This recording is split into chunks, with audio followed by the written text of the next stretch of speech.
तो स्वागत है आपका हमारे YouTube चैनल में। तो कैसे हैं आप सब लोग? आशा करता हूँ आप अच्छे होंगे। आज हम शुरू करने जा रहे हैं बीएससी फर्स्ट ईयर का फर्स्ट चैप्टर लघु गुणक मैथमेटिक्स फॉर केमिस्ट्स। तो इसमें हम पढ़ेंगे लघु गुणक के टाइप्स, पार्ट्स, मैंटीसा और बहुत सारे क्वेश्चंस जो कि आपके एग्ज़ाम के लिए इम्पोर्टेंट है। तो शुरू करते हैं। लघु गुणक, जिसको लॉग बोलते हैं, किसी दिए हुए आधार पर किसी संख्या का लघु गुणक आधार का वह घातांक है जिसे आधार पर लगाने पर वह संख्या प्राप्त होती है। यानी कि ई ये बेस है, बेस एक्स का लघु गुणक वाई है। वाई का मान क्या होगा? वाई एक्स का मान वाई होगा।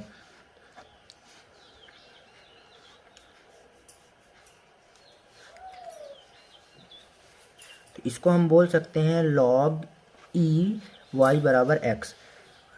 इसी को बोलेंगे वाई का आधार ई पर लॉग। ठीक है। अब देखेंगे टाइप्स इसके दो होते हैं। एक होता है प्राकृतिक नेपेरियन प्रणाली जिसको बोलते हैं, और एक होता है सार लघु गुणक या ब्रिग्स प्रणाली। तो प्राकृतिक इसमें आधार होता है, मान होता है, आधार होता है ई। अब बोलोगे सर आधार तो ई होता है लेकिन इसको याद कैसे रखें, भूल जाता है। तो प्राकृतिक को इंग्लिश में बोलते हैं नेचुरली। तो नेचुरली में ई आता है। नेचुरली जब आप पढ़ोगे नेचुरली तो उसमें आएगा ई। तो इससे हम इसको डिफाइन कर सकते हैं कि आधार इसका ई होगा। इसी को बोलते हैं नेपेरियन प्रणाली। मान होता है 2.7182। इसका यूज होता है सैद्धांतिक होता है। यूज क्या होता है? सैद्धांतिक। ठीक है। सार लघु गुणक या ब्रिग्स प्रणाली। अब आप बोलोगे ब्रिग्स प्रणाली, तो ब्रिग्स से आपको क्या शो होगा? ब्रिग्स से आपको याद आएगा ईंटें। ईंटों को आप ये कर सकते हो कि ईंटों की छल्ली जब बनाएंगे तो आप ये याद कर लो कि ईंटों की 10 छल्ली बना सकते हैं। तो इसका आधार क्या होगा? 10। बोलोगे आधार क्या होगा? 10। यूज क्या होगा? प्रैक्टिकली यूज इसका प्रैक्टिकली यूज। पार्ट्स टाइप्स हो गया। टाइप्स आप प्राकृतिक जिसे बोलते हैं नेपेरियन प्रणाली, सार लघु गुणक या ब्रिग्स प्रणाली। आधार 10, प्रैक्टिकली यूज। पार्ट्स होते हैं, दो पार्ट्स होंगे, एक होगा पूर्णांश, एक होगा अपूर्णांश। पूर्णांश को बोलोगे पूरा भाग। पूर्णांश को क्या बोलोगे? पूरा भाग। पूर्णांश दो होंगे, एक धनात्मक होगा और एक ऋणात्मक होगा। पूरा भाग को बोलेंगे पूर्णांश। होते हैं पूरे दो भाग, एक होता है पूर्णांश, एक होता है अपूर्णांश। पूर्णांश देख रहे हैं हम लोग। पूर्णांश में होता है पूरा भाग। ये दो प्रकार के होते हैं, धनात्मक पूर्णांश और ऋणात्मक पूर्णांश। धनात्मक में जिसमें प्लस होगा वो धनात्मक होगा, ऋणात्मक जिसमें माइनस होगा वो ऋणात्मक होगा। अब बोलोगे एक से ज़्यादा हो जाएगा धनात्मक हो जाएगा, एक से कम रहेगा तो ऋणात्मक हो जाएगा। अब आप काउंटिंग कैसे करोगे धनात्मक और ऋणात्मक की? तो धनात्मक की काउंटिंग करने के लिए बाईं ओर के अंकों की संख्या से एक कम, बाईं ओर की अंकों की संख्या से एक कम। यानी कि अगर आप देख लें उदाहरण के लिए 432.1, इसमें कितने पूर्णांक होंगे? तो सबसे पहले दशमलव के पहले बाईं ओर अंकों की संख्या ज्ञात कर लें। 1 2 3, तीन अंक हैं, तो बाईं ओर की अंकों की संख्या से एक कम। तो इसमें पूर्णांश कितना होगा? 2 पूर्णांश होगा, क्योंकि 3 है, 3 अंक है, 3 से एक कम 2। अब देखेंगे ऋणात्मक पूर्णांश होता है दाईं ओर के शून्यों की संख्या से एक अधिक। ये बायां होता है, ये दायां होता है।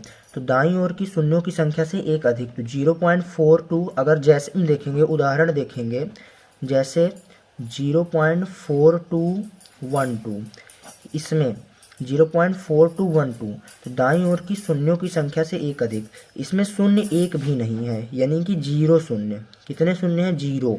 तो 0 से एक अधिक, तो 0 से एक अधिक 1। लेकिन ये ऋणात्मक है, क्योंकि ऋणात्मक पूर्णांक है, इसमें हमेशा चिन्ह माइनस का लगेगा। इसको आप ऐसे लिख सकते हो कि बार 1। इसको आप कैसे लिख सकते हो? बार 1। ये हो गया आपका टाइप्स, पार्ट्स। अब देखेंगे मैंटीसा जिसको बोलते हैं अपूर्णांश। ऑलवेज पॉजिटिव, हमेशा धनात्मक रहेगा। Mantissa is always positive. दशमलव भाग को मैंटीसा कहते हैं। जो दशमलव भाग रहेगा उसी को मैंटीसा बोलते हैं। अब इसमें आते हैं 4 रूल। ओनली 4 रूल याद करने हैं। पूरा कॉन्सेप्ट यही है, यहीं तक आपका कॉन्सेप्ट है। इसके बाद आपको क्वेश्चन करने होंगे। कॉन्सेप्ट यही है, बहुत छोटा सा है, बहुत सारे यूट्यूब चैनल वाले बहुत बड़ा बता के बहुत कठिन बताते हैं, ये बहुत आसान चीज़ है, इसको आप कैसे भी कर सकते हो।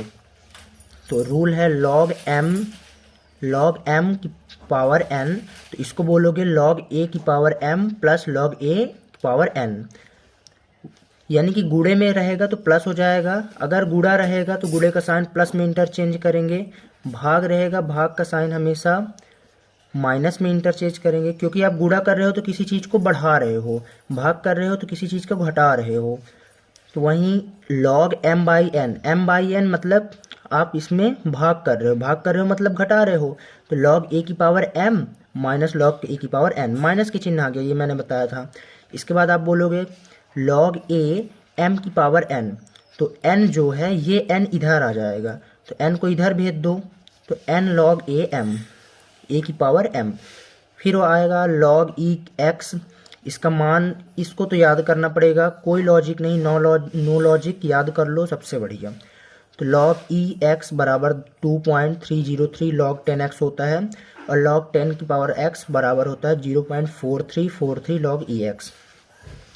अब एक यूनिवर्सल कॉन्सेप्ट बताने जा रहा हूँ जिसे कोई नहीं बताता, बहुत ही अच्छी चीज़ है, कोई नहीं बताता, रटने की ज़रूरत नहीं है। बहुत सारे लोग बोलते हैं कि लॉग की वैल्यू कैसे याद करें, लॉग की वैल्यू नहीं बनती, तो आपको काम चलाने के लिए अपना लॉग की बहुत आसान वैल्यू है जो हम आपको बता सकते हैं। वैल्यू आपको याद करने के लिए, जैसे लॉग ये वही बताया जो कि गुणा होता है तो प्लस होता है, भाग होता है तो माइनस होता है, ये आपके रूल्स हैं। रूल्स यहाँ से यहाँ तक हैं, रूल्स आप देख लीजिए, एक बार देख लीजिएगा। 3 वैल्यू याद करो और उसका 20 बनाओ, 3 वैल्यू याद करना है, 20 वैल्यू बन जाएंगे आपको। 3 वैल्यू याद करो, 20 वैल्यू बना लो। अब बोलोगे ये कैसे, log 1 की वैल्यू सबको पता होता है 0 होता है, log 10 की वैल्यू सबको पता होता है कि 1 होता है, log 1 की वैल्यू 0, log 10 की वैल्यू 1, इतना तो कर ही सकते हो।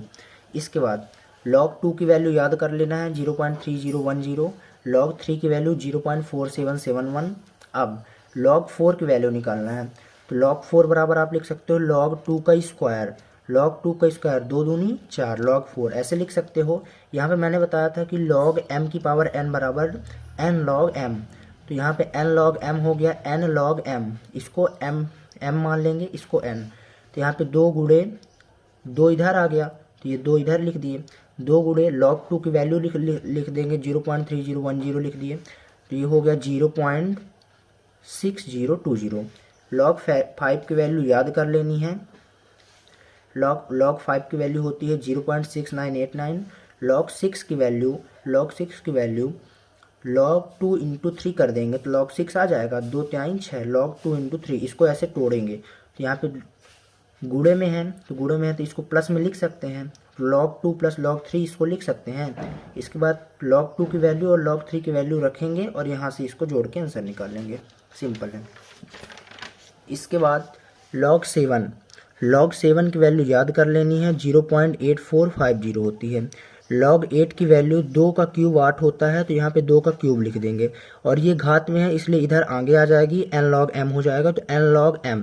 3 log 2, log 2 की वैल्यू होती है 0.3010, तो 3 गुणे 0.3010 गुणा करेंगे आंसर।